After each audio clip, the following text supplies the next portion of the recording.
Hello student, welcome to Nivan math academy. आज हम inner product space की यूनिट नंबर 3 करने जा रहे हैं, जिसमें सबसे पहला टॉपिक है हमारा बेटा प्रोजेक्शन। प्रोजेक्शन हमें हिल्बर्ट स्पेस पे करना है, बट हिल्बर्ट स्पेस पर करने से पहले हम बात करेंगे बनाक स्पेस पर, जो कि हम अपने 3rd सेमेस्टर में फंक्शनल एनालिसिस में बहुत अच्छे से करके आए हैं। बट हम यहाँ पे सिर्फ उसकी डेफिनेशन और उसके बारे में थोड़ा सा डिटेल जानने की कोशिश करेंगे, और उसके बाद हम अपने हिल्बर्ट स्पेस की पर प्रोजेक्शन के बारे में बात करेंगे। क्लियर बेटा? तो यहाँ पर हम देखते हैं कि प्रोजेक्शन को किस तरीके से डिफाइन किया गया है। और एक चीज और बताना चाहूंगी बेटा आपको, ये पूरी की पूरी जो यूनिट है वो प्रोजेक्शन पर ही डिपेंड है। तो आपको प्रोजेक्शन बहुत अच्छे से समझना होगा, उसी के बेस पर आप अपनी पूरी यूनिट अच्छे से समझ पाओगे। Clear? A projection on a Banach space B is a continuous linear transformation P B से B तक मतलब Banach space से Banach space तक such that P square equal to P। सबसे पहले हमारे पास क्या है कि कोई भी Banach space है उस पर प्रोजेक्शन जो होती है वो एक कॉन्टिन्यूस लीनियर ट्रांसफॉर्मेशन होती है, सच दैट जो यहाँ पे हमारे पास P जिसको हम प्रोजेक्शन बोल रहे हैं वो होता है P square equal to P। अब ये चीज क्या होती है बेटा, हमने अपनी छोटी क्लासेस में कुछ चीजें पढ़ी थी, जैसे कि आइडेम्पोटेंट मैट्रिक्स। आइडेम्पोटेंट मैट्रिक्स हमारे पास कोई भी एक मैट्रिक्स होगी, अगर उस मैट्रिक्स को मैं 2 टाइम्स ठीक है मल्टीप्लाई करूं मीन्स ए स्क्वायर, इसका मतलब यही होता है 2 टाइम्स अगर इस मैट्रिक्स को मल्टीप्लाई करूं और उसके बाद फिर से मुझे ए ही मिल जाए, तो इस तरीके की मैट्रिक्स को बोलते हैं हम आइडेम्पोटेंट मैट्रिक्स। क्लियर? तो आइडेम्पोटेंट ऑपरेटर में भी सेम वही है, यहाँ पे मैट्रिक्स थी, यहाँ पे ऑपरेटर यूज हो गया P square equal to P। अगर मेरे पास कोई भी ऑपरेटर P है उसका स्क्वायर मत करके अगर मुझे वही ऑपरेटर मिल जाता है तो उस ऐसे ऑपरेटर को मैं बोलती हूँ आइडेम्पोटेंट ऑपरेटर। तो जो हमारे पास प्रीवियस नॉलेज होती है हमें उसी से थोड़ा सा लिंक करना होता है।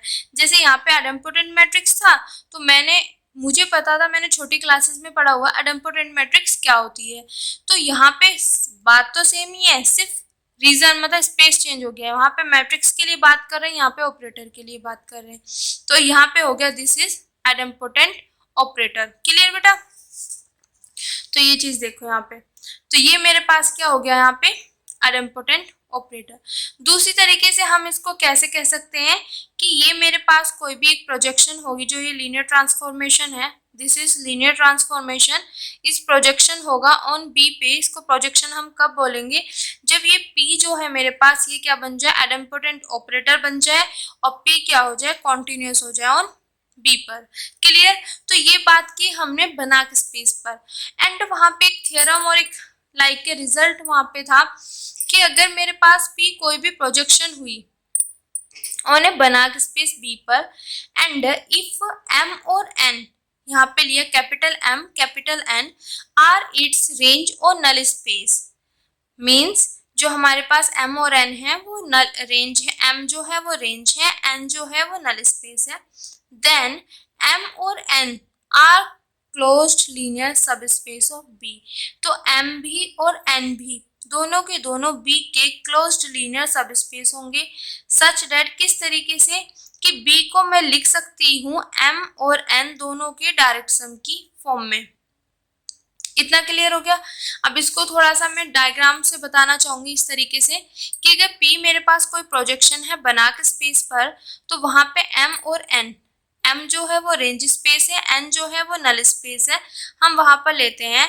तो तब हमारे पास क्या होगा, जो M है और जो N है दोनों के दोनों क्लोज्ड लीनियर सब स्पेस है B के।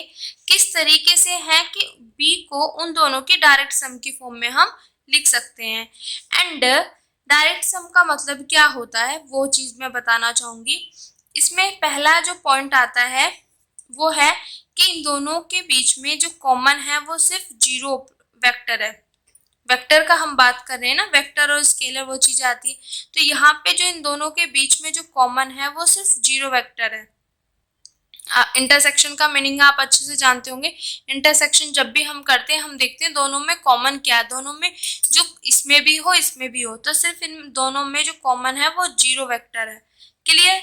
सेकंड क्या है कि बी को मैं लिख सकती हूँ m प्लस n, मतलब बी को यूनिकली एक्सप्रेस्ड कर सकती हूँ। कैसे कि अगर बी का मैं कोई भी मेंबर, हर एक मेंबर के लिए एप्लीकेबल है ये, कोई भी मेंबर लूँ मैं तो उसको इस तरीके से हम फॉर्म में लिख सकते हैं, जहाँ पे x जो है वो m का एलिमेंट होगा, y जो होगा वो n का होगा। इतना क्लियर समझ आया बेटा? ठीक है, वही चीज मैंने यहाँ पे लिखी हुई है। ये हमने ग्रेजुएशन में वेक्टर स्पेस में बहुत अच्छे से पढ़ा हुआ है। ओके, तो इसको यूनिकली एक्सप्रेस्ड इस तरीके से हम कर सकते हैं। अब बेटा यहाँ पे मैंने इसको थोड़ा सा, जैसे हम लोअर क्लासेस में हम अपना करते थे कि अगर मेरे पास कोई भी फंक्शन है f, ठीक है, फंक्शन है इस तरीके से x से y जा रहा है, तो हम क्या करते थे, दिस x दिस y, इसको डोमेन बोलते थे, इसको कोडोमेन, और यहाँ पे फंक्शन। तो सिमिलरली यहाँ पे f की जगह p है, x की जगह b है, y की जगह भी b है, तो मैंने वही चीज किया, x की जगह b, y की जगह b, और यहाँ पे f की जगह p। This is domain, this is codomain. Okay, अब यहाँ पे मैंने लिखा हुआ है कि जो मेरे पास m और n है, m मैंने माना रेंज और n माना मैंने नल स्पेस। तो रेंज को मैंने तो यहाँ पे कोडोमेन में लिखा हुआ है और नल को जो लिखा हुआ है वो डोमेन में लिखा हुआ। अब ये किस तरीके से है, मैं पहले ये चीज बताने से पहले मैं बताना चाहूंगी इनकी डेफिनेशन, कि हम नल स्पेस और रेंज स्पेस किस तरीके से पढ़ते हैं। देखो बेटा, ये मेरे पास कोई लीनियर ट्रांसफॉर्मेशन है t u से v, जहां u मेरे पास डोमेन, सेम वही वर्क करेगा जैसे मैंने अभी बताया आपको कि इस तरीके से ये u होगा, ये v होगा मेरे पास, और यहां से यहां तक क्या होगा, ये t होगा। ठीक है, तो ये मेरे पास क्या वर्क करेगा, डोमेन का, और दिस इज कोडोमेन। ओके बेटा, अब देखो ये मेरे पास कोई भी लीनियर ट्रांसफॉर्मेशन है, तो उसका मैं कर्नल या नल किस तरीके से डिफाइन करूंगी वो देखते हैं। कर्नल ऑफ टी या नल ऑफ टी किस तरीके से डिफाइन करते हैं, तो यहाँ पे देखते हैं किस तरीके से इसको डिफाइन करते हैं। अब देखो, जब मैं नल की बात करूंगी तो पहले मैं इसमें बता देती हूँ किस तरीके से हम यू के मेंबर लेंगे, जो नल ऑफ टी में आते हैं वो डोमेन के मेंबर आते हैं, तो यू के वो मेंबर आएंगे जिस पर टी ऑपरेट करके मुझे सामने वाले की जीरो मिल जाए। इसको लिखा हुआ है मैंने जीरो ऐसे, पर इसकी जीरो मिलनी चाहिए तो इसलिए यहाँ पे वी लिख दिया कि ये वी वाले की जीरो है, कोडोमेन की जीरो मिल जाए। ठीक है, तो अगर हम नॉर्मली लैंग्वेज में कैसे याद रखेंगे, अगर हम सिंपल अपनी लैंग्वेज में बात करें तो मैं नल ऑफ टी उसको बोलूंगी कि मुझे डोमेन के वो एलिमेंट नल ऑफ टी में जाएंगे, डोमेन के वो एलिमेंट नल ऑफ टी में जाएंगे जिन पर टी लगा के मुझे सामने वाले की क्या मिल जाए, जीरो मिल जाए। क्लियर बेटा?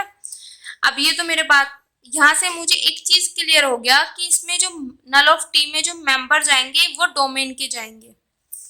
जब डोमेन के जाएंगे तो डोमेन मेरे पास यहाँ पे है, तो इसका मतलब जो नल ऑफ टी होगा, नल स्पेस होगा, वो यहाँ पे होगा।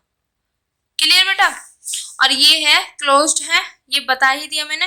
और सब स्पेस होगा, सब स्पेस का मतलब इस जो ये बना स्पेस है, ये जो स्पेस है इसका छोटा पार्ट। ठीक है, देन अब मैं बात करूंगी रेंज की, तो रेंज में भी सेम वही होगा, टी होगा, यू होगा, इसको डोमेन, दिस कोडोमेन, इस तरीके से लीनियर ट्रांसफॉर्मेशन होगी मेरे पास। अब इसमें क्या है, रेंज ऑफ टी में कौन सी, या आर ऑफ टी हम इस तरीके से डिनोट कर सकते हैं। रेंज ऑफ टी में किस तरीके के मेंबर जाएंगे, इसमें हमारे पास कोडोमेन के मेंबर आएंगे। किस तरीके से कि यहाँ से मैं कोई भी मेंबर लूं, यहाँ से कोई भी मेंबर लिया, उस पर टी लगाया, और इस टाइप के ये कहा जाते हैं वी में। तो इस टाइप के जो मेंबर होते हैं टी यू टाइप के, उनको मतलब इस तरीके की जो मेंबर का कलेक्शन होता है उन्हीं को बोलते हैं range of T.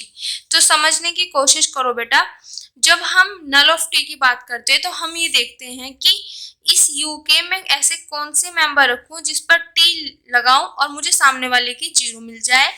And range of T में हम क्या करते हैं, इसका मेंबर उठाओ, उस पर टी लगाओ, और जो मुझे मिलेगा वही रेंज में जाएगा। तो जब इस पे मैंने टी लगाया तो वो इधर ही तो आएगा, तो ये कहाँ जाएगा मेरे पास, कोडोमेन में। तो वही चीज मैंने लिखा हुआ है कि जो मेरे पास रेंज है एम, वो कहाँ मेरे पास कोडोमेन में। ये भी क्लोज्ड है और सब स्पेस है, ये मेरे पास पूरा का पूरा बना के स्पेस है, इसका सब स्पेस है, तो कहीं इसके अंदर होगा। तो वो चीज़ मैंने थोड़ा सा डायग्राम में आपको प्रेजेंट करने की कोशिश की है। ये तो मैंने बता दिया जैसे कि हम लीनियर ट्रांसफॉर्मेशन में करते हैं। अब मैं थोड़ा सा जो हम यहाँ पे लेके चल रहे हैं पी इसकी फॉर्म में बता देती हूँ। यहाँ पे M is a range space of P की रेंज स्पेस है। तो मैंने क्या बोला, रेंज में कौन जाएंगे, रेंज में वो जाएंगे, इधर का कोई भी एलिमेंट उठाओ उस पे P लगाओ और जो भी आएगा वो रेंज में जाएगा।